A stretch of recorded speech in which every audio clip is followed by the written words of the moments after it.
একাদশ শ্রেণীর online ICT ক্লাসে প্রিয় শিক্ষার্থী, তোমাদের সাথে আজকে আমি অধ্যায় 1 অর্থাৎ তথ্য ও যোগাযোগ প্রযুক্তি বিশ্ব ও বাংলাদেশ প্রেক্ষিত নিয়ে আলোচনা করব। তা আমরা আলোচনায় আসি। আজকে আমাদের আলোচ্য বিষয় যেগুলি আমরা একটু দেখি: কৃত্রিম বুদ্ধিমত্তা কী, এক্সপার্ট সিস্টেম কী, রোবোটিক্স কী, একটি সাধারণ রোবটের বিভিন্ন উপাদানগুলির বর্ণনা, রোবটের বৈশিষ্ট্য এবং এর উল্লেখযোগ্য ব্যবহার বর্ণনা। আমরা আমাদের আলোচনা আসি। প্রথমে আমরা আসি কৃত্রিম বুদ্ধিমত্তা কী, অর্থাৎ যেটাকে আর্টিফিশিয়াল ইন্টেলিজেন্স আর সংক্ষেপে যেটাকে বলা হয় এআই। আমরা একটু স্লাইডে দেখি। আর্টিফিশিয়াল অর্থ হলো কৃত্রিম এবং ইন্টেলিজেন্স অর্থ হলো বুদ্ধিমত্তা। অর্থাৎ আর্টিফিশিয়াল ইন্টেলিজেন্স মানে কৃত্রিম বুদ্ধিমত্তা, অর্থাৎ মানুষ যেভাবে চিন্তাভাবনা করে সিদ্ধান্ত নেয়, কৃত্রিম উপায়ে কোনো যন্ত্র যদি সেভাবে চিন্তা ভাবনা করে সিদ্ধান্ত নিতে পারে, তখন সেই যন্ত্রের বুদ্ধিমত্তাকে আমরা বলবো কি কৃত্রিম বুদ্ধিমত্তা। এখানে দেখো আমরা কিছু ছবি দেখছি, যেটা রোবট অর্থাৎ কৃত্রিম বুদ্ধিমত্তার উদাহরণ হিসেবে আমরা রোবটকে ধরে নিতে পারি। এবার আসি, আমরা দেখি কৃত্রিম বুদ্ধিমত্তার জন্য আমাদের যা দরকার: expert system, robotics, neural networks, fuzzy logic, প্রাকৃতিক ভাষা প্রসেসিং ইত্যাদিতে কৃত্রিম বুদ্ধিমত্তা প্রয়োগ করা হয়। এখানে চিত্রের মাধ্যমে তোমাদেরকে দেখানো হলো কীভাবে কৃত্রিম বুদ্ধিমত্তা প্রয়োগ করা হয়। এখন আমরা দেখি যে কৃত্রিম বুদ্ধিমত্তা প্রয়োগের ক্ষেত্রে আমরা কি কি প্রোগ্রামিং ভাষা ব্যবহার করব। তোমাদেরকে একটা জিনিস প্রথম ক্লাসে আমি বললাম যে আমরা যাই করি, আইসিটি মানে হচ্ছে আমার এখানে সফটওয়্যার হার্ডওয়্যার মিলে কাজ করে। তাহলে আমরা যে কৃত্রিম বুদ্ধিমত্তা কাজ করবে, রোবটের কথাই বলি, এখানে অবশ্যই আমাকে কিছু প্রোগ্রামিং ভাষা ব্যবহার করতে হবে। তো আমরা সেই প্রোগ্রামিং ভাষাগুলি দেখি। কৃত্রিম বুদ্ধিমত্তা প্রয়োগের ক্ষেত্রে সাধারণত আমরা যে প্রোগ্রামিং ভাষাগুলি ব্যবহার করব সেগুলো হচ্ছে C, C plus plus, Java, MATLAB, Python, Prolog, LISP, CLISP, আর ইত্যাদি প্রোগ্রামিং ল্যাঙ্গুয়েজ ব্যবহার করা হয় কৃত্রিম বুদ্ধিমত্তা প্রয়োগের ক্ষেত্রে। এবার আসি আমরা এক্সপার্ট সিস্টেমটাকে একটু দেখি। এক্সপার্ট সিস্টেম হলো কম্পিউটার নিয়ন্ত্রিত এমন একটি সিস্টেম যা মানুষের চিন্তাভাবনা করার দক্ষতা বা সমস্যা সমাধানের সক্ষমতাকে একত্রে ধারণ করে। এটি মানব মস্তিষ্কের মতো পারিপার্শ্বিক পরিস্থিতি বিশ্লেষণ করে সর্বোচ্চ সাফল্য লাভের উদ্দেশ্যে সিদ্ধান্ত নিতে পারে। এই সিস্টেমে বিশাল তথ্যভাণ্ডার দিয়ে সমৃদ্ধ থাকে, যাকে নলেজ বেজ বলা হয়। এই নলেজ বেজে যে কোনো নির্দিষ্ট বিষয়ের উপর প্রশ্ন করে উত্তর জেনে নেওয়া যায়। এক্সপার্ট সিস্টেমটাও কি আমরা দেখলাম। এবার আসি আমরা রোবোটিক্সটা কি দেখি। প্রযুক্তির যে শাখায় রোবটের ডিজাইন, গঠন, পরিচালনা, প্রয়োগ ক্ষেত্র সম্পর্কে আলোচনা করা হয়, সেই শাখাকে রোবোটিক্স বলা হয়। তাহলে রোবোটিক্সের সংজ্ঞাটাও আমরা দেখলাম। আমাদের লাগবে রোবোটিক্স কাকে বলে। এবার চিত্র দেখো, এখানে দেখে অবশ্যই সবাই চিনে গেছো এটা কি। এটা হচ্ছে রোবট। বিভিন্ন ধরনের রোবট থাকতে পারে, আমরা সেই চিত্র থেকে দেখতে পাচ্ছি। এবার আসো রোবট কি আমরা একটু দেখি। রোবট হচ্ছে কম্পিউটার নিয়ন্ত্রিত এক ধরনের ইলেকট্রোমেকানিক্যাল যন্ত্র যা স্বয়ংক্রিয়ভাবে বা কোনো ব্যক্তি নির্দেশে কাজ করতে পারে। এটি তৈরি হয়েছে কৃত্রিম বুদ্ধিমত্তার নীতিতে, যা কম্পিউটার প্রোগ্রাম দ্বারা নিয়ন্ত্রিত হয়। রোবট মানুষ কিংবা বিভিন্ন বুদ্ধিমান প্রাণীর মতো কাজ করতে পারে। এটি মানুষ ও মেশিন উভয় কর্তৃক পরিচালিত কিংবা দূর নিয়ন্ত্রিত হতে পারে। তাহলে আমরা এখান থেকে রোবটটা কি জানলাম, এবং রোবট কাজ করার ক্ষেত্রে আমাদেরকে অবশ্যই এখন আমরা জানলাম যে আমাদের কিছু সফটওয়্যার লাগবে, সাথে কিছু হার্ডওয়্যারও আমাদের কাজ করবে যাতে রোবটটা কাজ করতে পারে। এখন আমরা একটু দেখি যে একটি সাধারণ রোবটের যে উপাদানগুলি থাকে, যেগুলি ছাড়া রোবট বানানো অসম্ভব। তো আমরা একটু দেখি কি কি আছে। প্রথম হচ্ছে পাওয়ার সিস্টেম, তারপর হচ্ছে কি অ্যাকচুয়েটর, এরপর অনুভূতি বা সেন্সর, মস্তিষ্ক বা প্রসেসর, ম্যানিপুলেশন। এখন এগুলি একটু আমরা দেখি কি পয়েন্টগুলি, যে আমি একটু কি পয়েন্ট দিয়ে দেখাচ্ছি যে কন্ট্রোলার আছে, কি কি আছে: পাওয়ার কনভার্সন ইউনিট, সেন্সর একটু আগে যেগুলি দেখলাম, ইউজার ইন্টারফেস, অ্যাকচুয়েটর আছে, ম্যানিপুলেটর, লিঙ্কেজ, বেজ। এই কি পয়েন্টগুলি কি কি আমরা একটু দেখে নিলাম এই ছবিটার মাধ্যমে। এখন আমরা যে চিত্রটা দেখলাম, এটা কি একটা সাধারণ রোবটের বিভিন্ন অংশ। অর্থাৎ রোবট তৈরি করতে হলে আমার যে অংশগুলি লাগবে আমি আমরা সেই চিত্র থেকে দেখে নিলাম কি কি লাগছে আমাদের। যে ছবিটা দেখে নিজেরাই বুঝবে, ভয়েস রিকগনিশন আছে, ক্যামেরা আছে, তারপরে সেন্সর আছে, তারপরে কিছু অপারেটিং সিস্টেম দিয়ে কাজ করা আছে। এগুলো আমরা দেখলেই ছবিটা দেখলে আমরা বুঝতেছি। আরেকটা ছবি সাধারণ রোবটের দেওয়া হলো, ওখানেও দেওয়া হচ্ছে যে কি কি চিত্র আছে, যে রোবট কাজ করার জন্য আমার একটা রোবটের বিভিন্ন অংশ কিভাবে কাজ করে রোবটটা মানুষের মতো কাজ করতে পারে আমরা ছবির মাধ্যমে দেখছি। এখন আমরা আসি একটি সাধারণ রোবটের বিভিন্ন অংশ বর্ণনাটা একটু দেখি। তো প্রথমে আছে পাওয়ার সিস্টেম, অর্থাৎ রোবট চলতে হলে অবশ্যই তার কি লাগবে, পাওয়ার লাগবে। তাহলে একটি রোবট কাজ করার জন্য বিদ্যুৎ শক্তি প্রয়োজন। লেড অ্যাসিড ব্যাটারি দিয়ে রোবটের পাওয়ার দেওয়া হয়। এই ব্যাটারি আবার চার্জ করা যায়, অর্থাৎ রিচার্জেবল ব্যাটারি থাকে পাওয়ার সিস্টেম হিসেবে। তাই রোবটকে কাজ করানোর জন্য বিদ্যুৎ শক্তি সরবরাহ করা বা ব্যাটারি ব্যবহার করা প্রয়োজন।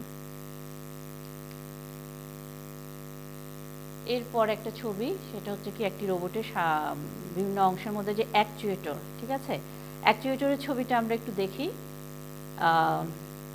রোবটের অঙ্গ প্রত্যঙ্গে নড়াচড়া করার জন্য বৈদ্যুতিক মোটরের সমন্বয় তৈরি বিশেষ ব্যবস্থা হলো অ্যাকচুয়েটর। তো চিত্র 3টা দেওয়ার অর্থ হচ্ছে, দেখো প্রথমে একটা সাধারণ মানুষের হাত আর রোবোটিক্স হাত, হ্যাঁ, এখানে যে বৈদ্যুতিক মোটর বিভিন্ন ধরনের চিপ কাজ করে, প্রথম চিত্রটা দেখে আমরা দেখলাম।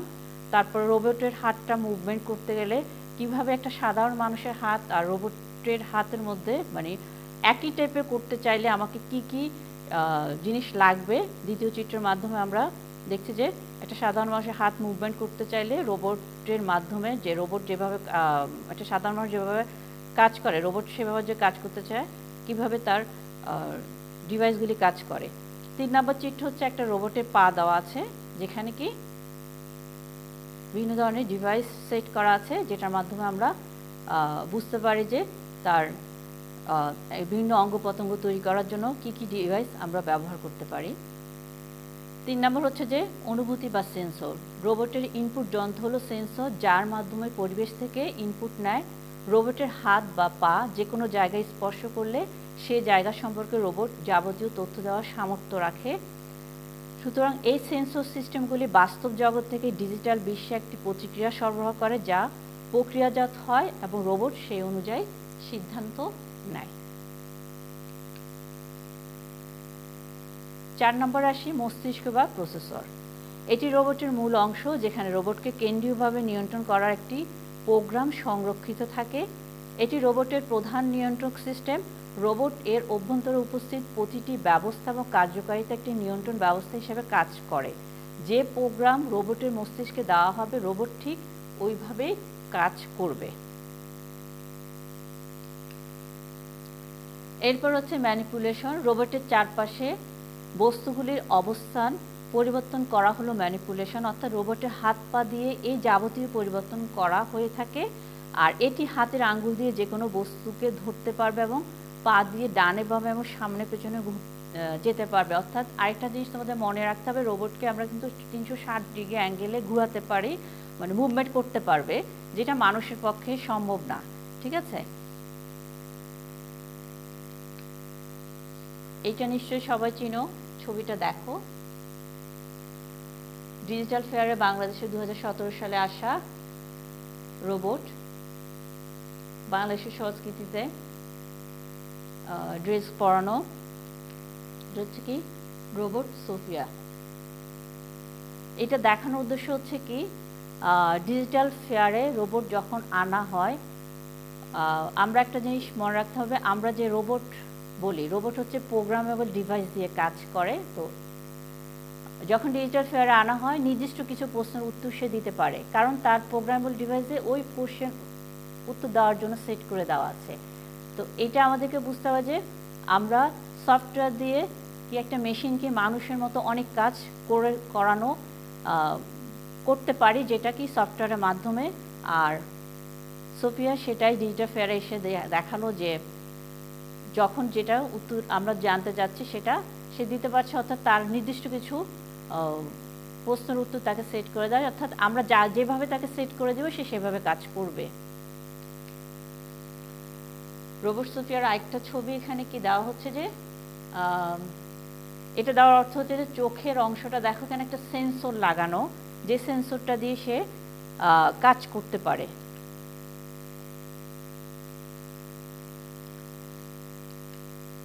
এবার আসি রোবটের বৈশিষ্ট্য। রোবট সফটওয়্যার নিয়ন্ত্রিত যা সুনির্দিষ্ট কোনো কাজ দ্রুত ও নিখুঁতভাবে সম্পন্ন করতে পারে। রোবট পূর্ব থেকে দেওয়া নির্দেশনা অনুযায়ী কাজ করে। রোবট বিরতিহীনভাবে বা ক্লান্তিহীনভাবে কাজ করতে পারে। এগুলো হচ্ছে রোবটের বৈশিষ্ট্য, আমাদের একটু দেখতে হবে। তারপর আসো যে রোবট বলছে, রোবটের ব্যবহার আমরা দেখি কি কি ব্যবহার আছে। প্রথম হচ্ছে যে বিপজ্জনক কাজে, তারপর হচ্ছে শিল্প কারখানায়, চিকিৎসা ক্ষেত্রে, সামরিক ক্ষেত্রে, মহাকাশ গবেষণায়, শিক্ষা ও বিনোদনে, ঘরোয়া কাজে, নিরাপত্তা পর্যবেক্ষণে, সূক্ষ্ম বিভিন্ন কাজেও রোবট ব্যবহার করা হয়। এর মধ্যে কিছু আমরা ব্যবহার দেখব একটু বর্ণনাতে। প্রথমে দেখো রোবটের ব্যবহার, যে বিপজ্জনক কাজে আমরা যে রোবটটা ব্যবহার করা হয় সেগুলো একটু দেখি। যে সমস্ত কাজ করা স্বাভাবিকভাবে মানুষের জন্য বিপজ্জনক, যেমন বিস্ফোরক নিষ্ক্রিয়করণ, ডুবে যাওয়া জাহাজের অনুসন্ধান, খনি অভ্যন্তরের কাজ ইত্যাদি কঠোর শারীরিক পরিশ্রমের বা বিপজ্জনক ও জটিল কাজগুলো রোবটের সাহায্যে করা যায়। অর্থাৎ আগে অনেক কঠিন কঠিন কাজ যেটা মানুষ করত সেটা এখন রোবটের মাধ্যমে করে মানুষ তার কাজটা অনেক সহজ করে নিচ্ছে। শিল্প কারখানায় কম্পিউটার নিয়ন্ত্রিত রোবটের সাহায্যে নানা রকম বিপজ্জনক ও পরিশ্রম সাধ্য কাজ, যেমন ওয়েল্ডিং, ঢালাই, ভারী মাল উঠানো বা নামানো, যন্ত্রাংশ সংযোজন ইত্যাদি ক্ষেত্রে রোবট বহুলভাবে ব্যবহৃত হয়। এছাড়া রোবটকে ব্যাপকভাবে ব্যবহার করা হয় কম্পিউটার এইডের ম্যানুফ্যাকচারিংয়ে, বিশেষ করে যানবাহন ও গাড়ি তৈরির কারখানায়। আমরা এখানে ছবি দেখছি যে শিল্প কারখানায় দুটো ছবি দেওয়া আছে, যে রোবটটা শিল্প কারখানায় যে ব্যবহার করা হচ্ছে আমরা ছবি দেখি।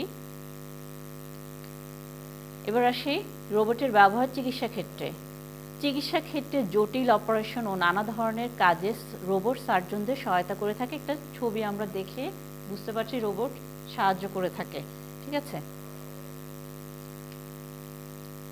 এরপর রোবটের ব্যবহার হচ্ছে সামরিক ক্ষেত্রে রোবটের উল্লেখযোগ্য ব্যবহার হচ্ছে যুদ্ধক্ষেত্রে বোমা অনুসন্ধান কিংবা ভূমি মাইন শনাক্ত করা। মহাকাশ গবেষণায় রোবটের ব্যবহার, মহাকাশ গবেষণার ক্ষেত্রে রোবটের গুরুত্বপূর্ণ অবদান রয়েছে। মহাকাশ অভিযানে এখন মানুষের পরিবর্তে বিভিন্ন বৈশিষ্ট্য সম্বলিত রোবট ব্যবহার করা হচ্ছে। এখানে আছে একটা সৃজনশীল প্রশ্ন দেওয়া আছে, প্রতিবারের মতো বলবো যে এটা হচ্ছে তোমাদেরকে এতক্ষণ যা পড়ালাম সেটা দেখে উত্তরগুলি করার চেষ্টা করবে, যাতে কি তুমি কতটুকু জানো সেটা বোঝার জন্য। আর এরপরে হচ্ছে বহু নির্বাচনী, এটাও একটু নিজের মেমোরিকে ঝালাই করবে, যেটা বলি যে একটু দেখবে যে কতটুকু তুমি পারো সেটা বোঝার জন্য এই ছবিটা দেওয়া, এই বহু নির্বাচনী প্রশ্নটা দেওয়া। তাহলে এটাও দেখে নিবে এখানে পারো কিনা, নিজেকে কতটুকু তুমি শিখলে সেটা বোঝার জন্য। এরপরে সবার শেষে একটা ছবি আমি দিলাম, দেখো একটা রোবটের পাশে দাঁড়ানো শুভ, যে বাংলাদেশেরই রবিন নামক একটি রোবট সে তৈরি করলো। তোমাদেরকে এটা ছবিটা দেখানোর অর্থ হচ্ছে তোমাদের প্রায় একটা কথা শোনা যায় তোমরা যে আইসিটি কঠিন, আইসিটিকে তুমি সহজ করে নিতে হবে, কারণ তুমি এখন যে যুগে আছো এটা আইসিটির যুগে। ও দশম শ্রেণীতে থাকতে যদি এই রোবটটা তৈরি করতে পারে প্রোগ্রামিং ভাষা শিখে, তাই তোমাদের মধ্যে অনেকে আছো খুব ভালো প্রোগ্রামিং জানো, আমি প্রথমে বলছি এবং এখনও বলছি, এই ধরনের অনেক রোবট তোমরাও ভবিষ্যতে তৈরি করতে পারবে। তোমাদেরকে উৎসাহ দেওয়ার জন্য যে এই ছবিটা দেখে দেখো যে সে দশম শ্রেণীতে থাকতে একটা রবিন রোবট তৈরি করলো। আর এখন কিন্তু প্রতিটা কাজ করতে গেলে কিন্তু রোবটের ব্যবহার করা হয়। একটা জিনিসকে এই যে মার্কিন নিজেরা তাদের বিভিন্ন পরিচ্ছন্নতা কর্মী হিসেবে রোবটকে ব্যবহার করছে, তারপরে সোভিয়েত ইউনিয়ন বলো, বিভিন্ন দেশে রেস্টুরেন্টে কিন্তু রোবট ব্যবহার হচ্ছে। তাহলে এতক্ষণ আমরা যে রোবটের কাজগুলি পড়লাম এগুলি আমাদেরকে ভালো করে বুঝে পড়তে হবে, কারণ সামনের জেনারেশন আমাদের অনেক মানুষ কর্মহীন হয়ে যাবে, কারণ আমাদের এই জায়গাগুলি কে নিয়ে নেবে, রোবট দখল করে নেবে। তো এই ছবিটা দেওয়া হচ্ছে তোমাদেরকে উৎসাহ দেওয়া, তোমরা এখন থেকে প্রোগ্রামিং প্র্যাকটিস করো, ভালো করে পড়ো, তোমরাও একসময় এভাবে আরও আধুনিক মডার্নের টেকনোলজি ব্যবহার তোমরা রোবট তৈরি করতে পারবে। তো আজকে ক্লাস এখানে শেষ করলাম, ধন্যবাদ সবাই।